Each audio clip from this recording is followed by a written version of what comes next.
Bon, on commence par le commencement. On a dit qu'on répondrait à comment faire à la fin. Chantal a commencé à donner une indication à la fin. Ça fera la transition. Mais en prenant au début, que s'est-il passé? Il faut, pour répondre à la question, s'habituer à l'idée que tout a une histoire, tout est mouvement, et tout mouvement procède d'une contradiction interne. Le capitalisme, c'est un mot qui désigne plusieurs réalités dans le temps et dans l'histoire. Entre celui du XVIIIe, XIXe siècle et celui d'aujourd'hui, c'est deux formes complètement différentes de l'accumulation. Même si chaque étape contient les précédentes et intègre les contradictions de la précédente étape et les résout, cherche à les résoudre, souvent en aggravant les causes des crises. Le système capitaliste est par définition un système instable. Ça veut dire que depuis qu'il existe, il a multiplié les crises. Comme conséquence de la période contemporaine, le cycle des crises est de plus en plus court. C'est-à-dire qu'avant, il y en avait une tous les 20 ans, puis ça a été tous les 10, puis tous les 5, et maintenant nous sommes dans ces logiques de à peu près tous les 5 ans, une crise majeure du système en tant que système d'accumulation, n'est-ce pas? La dernière que nous avons vécue immense est celle de 2008, la suivante, elle nous pend au nez, on ne sait pas où ça va craquer, et nécessairement ça doit craquer. La contradiction de départ du capitalisme, c'est que c'est toujours un régime de surproduction. Il produit toujours plus sur une base toujours plus étroite pour les consommer, ses productions. On met de côté la question écologique qui est maintenant devenue centrale, c'est qu'est-ce qu'on produit, dans quelles conditions, et ainsi de suite. Mais on part de la contradiction centrale du système capitaliste. Il a élargi à chaque étape, par la manière de régler les problèmes, il a élargi les causes de la crise. Lorsque nous arrivons à la guerre de 1914, c'est déjà une crise de surproduction et de conquête des marchés entre différents secteurs du capitalisme qui s'affrontent. Le résultat va être qu'une partie de l'économie mondiale va progressivement échapper au capitalisme, et notamment toute la partie importante, la Russie puis le reste. Après la Deuxième Guerre mondiale, le marché capitaliste continue à se réduire. Parce que plus du tiers de l'humanité vit sous un régime où il n'y a pas d'accumulation capitaliste. Il y a autre chose, mais il n'y a pas d'accumulation capitaliste. Si bien que la réduction du marché le conduit à faire une évasion dans une économie virtuelle et une accumulation virtuelle dont nous pouvons citer la date de départ. Nous pouvons dire quel jour ça a commencé. Le 15 août 1971, le président des États-Unis d'Amérique décide que le dollar, qui est le référent ultime de toutes les monnaies, n'aura plus de contrepartie matérielle. Or, la monnaie ne peut pas être autre chose qu'un équivalent entre deux valeurs matérielles. Et donc, à partir de là, les États-Unis d'Amérique se sont donnés, vous voyez, il y a une corrélation entre la puissance et le signe. Eh bien, les États-Unis d'Amérique vont faire fonctionner la planche à billets, symbolique, dans des proportions inouïes, jamais vues dans l'histoire. Des milliards de milliards de milliards de milliards de dollars sont mis en circulation sans aucune contrepartie matérielle dans l'économie nord-américaine. Et ça tient pour deux raisons. La première, c'est que tout le monde utilise cette monnaie pour ses échanges. Et deuxièmement, parce que vous avez intérêt à avoir cette monnaie dans votre coffre, pour la raison qu'elle est protégée par la première armée du monde, celle des États-Unis d'Amérique, qui, au bout du bout, sont capables d'en défendre la valeur, en tout cas c'est ce qu'ils supposent. Voilà le phénomène central qui va expliquer la suite, parce que cette ultra-accumulation va permettre l'émergence d'une oligarchie extrêmement concentrée. Et, premier élément, donc là nous nous rejoignons sur l'émergence de cette catégorie, c'est-à-dire très peu de monde qui possède à peu près tout. Très peu d'entreprises financières possédant toutes les entreprises réelles. Et le capitalisme financier est financiarisé, soumettant tous les autres compartiments du capitalisme et des activités humaines à la norme de l'accumulation financière ultime, transformant tout en marchandises, tout en signes, tout en équivalent. Bref, ça c'est le processus que tu appelles oligarchisation, qui est un résultat historique, mais qui a comme conséquence un point qui pour nous est très important dans l'action politique, c'est ce que Moussebadi avait appelé le retournement du monde. Autrefois, la société mondiale était une société internationale. Les nations se sont instituées au XVIIIe siècle, à la suite de la grande révolution de 89, les nations se constituent, et l'ordre international résulte d'une relation contractuelle entre des nations. Le capitalisme financiarisé retourne le monde. C'est-à-dire que la nation devient la prison des peuples, tandis que lui est libre de circuler d'un endroit à l'autre et d'opposer les peuples entre eux. Si bien que c'est un retournement de la démocratie qui a son origine dans le processus d'oligarchisation, pas seulement dans la volonté d'hégémonie des oligarques, je vais maintenant y venir, mais dans le mécanisme même qui produit l'oligarchie et qui va constituer cette énorme bulle financière qui représente 4000 fois chaque jour les échanges réels de marchandises. Hein. Ce sont des proportions absolument astronomiques. Le système bancaire contient une masse de signes sans contrepartie gigantesque. Et encore, c'est la partie qu'on voit qui passe à travers les banques. Et vous savez qu'on a établi des règlements pour que les banques soient moins aventurières. Et il y a aussi le shadow banking. Monsieur Juppé, c'est pas ce que c'est. C'est bien dommage parce que ça représente l'équivalent d'une année de PIB du monde entier. Le shadow banking, il n'est pas au courant. Bon. Ça montre que les oligarques et leurs castes ne sont pas non plus toujours au bon niveau de formation. Alors, donc, voilà la situation. Et elle a produit au moins deux conséquences. Le marxiste va dire les idées dominantes sont les idées de la classe dominante. Donc la classe dominante impose ces idées comme étant des idées d'évidence naturelles, répondant à des lois de la nature, voilà. C'est comme ça. Et vous en avez des épisodes constants de cette volonté que l'on va qualifier de totalitaire, en tordant un peu les mots, d'imposer une façon de voir. Il n'y a pas d'alternative, disait Madame Thatcher, c'est comme ça et pas autrement. Là, vous avez eu un manifeste d'économistes qui disent mais ça, ce sont les vraies lois de l'économie. Et ce que vous racontez, c'est du négationnisme, hein, c'est-à-dire que vous êtes des fous. Parce que vous niez la réalité. La réalité, c'est telle qu'on vous la raconte.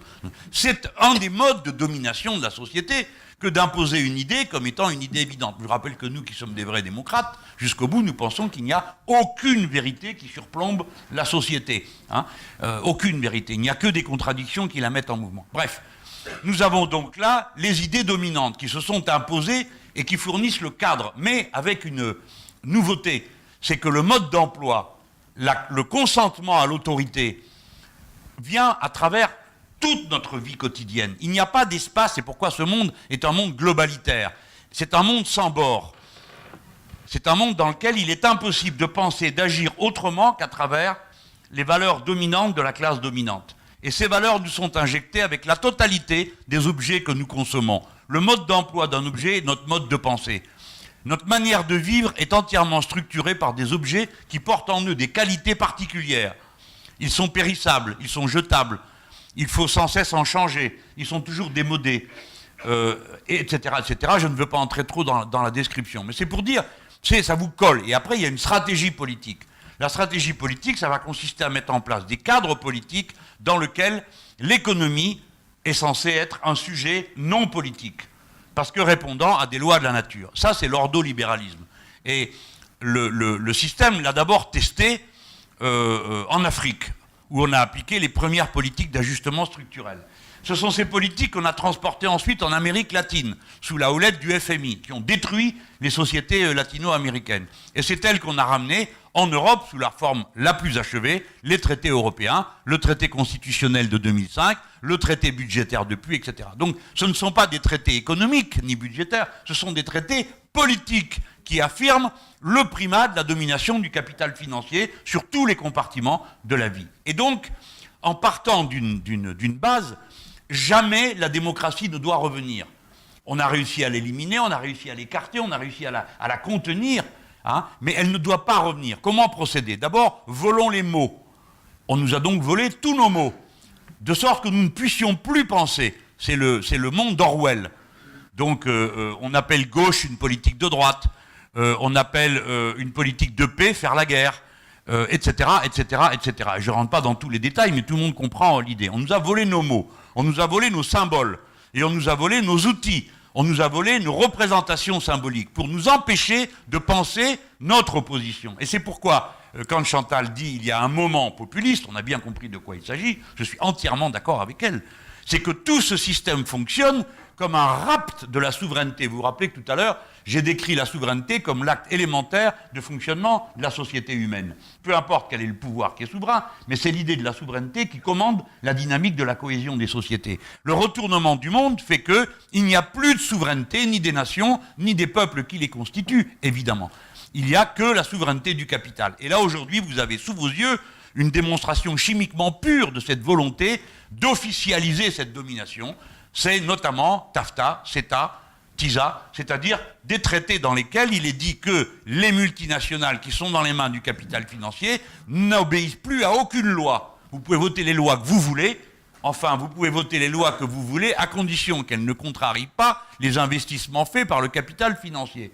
Mais vous ne pouvez plus, ils ne relèvent plus d'aucune loi, au motif qu'ils sont multinationaux, ils ne relèvent plus d'aucune loi, d'aucune souveraineté autre qu'eux-mêmes. Ce sont des tribunaux d'arbitrage qui organisent la résolution des litiges entre puissants, car les puissants ne sont pas encore parvenus à éviter les litiges entre eux. Ils sont en proie aux mêmes démons qui habitent toute la société, la contradiction et la conflictualité.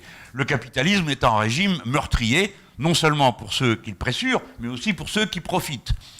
Tout le monde est tout le temps sur la bascule. Et les requins, ces pauvres bêtes ne se massacrent pas autant que les capitalistes, mais entre eux, si, c'est la vieille formule de Marx, hein, ce sont des expropriateurs mutuels. Voilà comment le mécanisme est mis en place. J'achève comment les partis sociaux-démocrates, je les nomme eux parce que le plus souvent, et notamment depuis la chute du mur et la fin de l'Union soviétique, le parti social-démocrate a été l'unique parti progressiste, il s'appelle eux-mêmes gouvernemental, ça me fait bien rire qu'à voir dans ce pays ce que ça donne, la gauche gouvernementale, elle gouverne rien du tout, même pas sa propre police. Bon, mais en l'occurrence, ces social-démocraties, d'où vient-elle?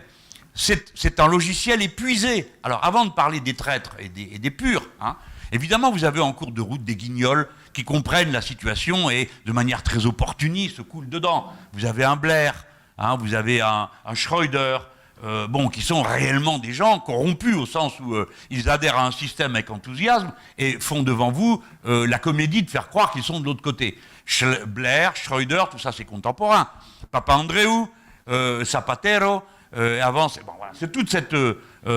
Et dans notre pays, je le mets de côté parce qu'il n'y a jamais eu de social-démocratie en France et ça serait une autre conférence de savoir pourquoi, si jamais il y en a eu une, c'était le Parti communiste, parce qu'il était le grand parti de la classe ouvrière négociant avec un syndicat des avantages pour la classe ouvrière. Mais ce modèle, c'est celui de toute l'Europe du Nord, comprenez-le bien. C'est là que l'affaire s'est effondrée. Pourquoi ? Parce que pour que la social-démocratie fonctionne, c'est soit le syndicat qui a créé le parti, soit le parti qui a créé le syndicat, et elle négocie avec le patronat, forcément qu'elle a sous la main, celui avec qui elle peut avoir un rapport de force, des avantages pour les travailleurs. Mais quand le patronat est sous la main du capital transnationalisé, eh bien, le système s'interrompt. Pourquoi ? C'est très concret. Prenons l'exemple du Danemark.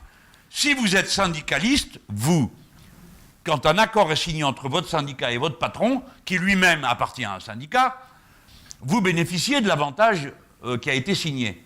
C'est clair, c'est pas comme en France. En France, vous êtes syndiqué ou vous n'êtes pas syndiqué, tout le monde bénéficie du résultat de la négociation. Là, non, c'est seulement ceux qui sont syndiqués.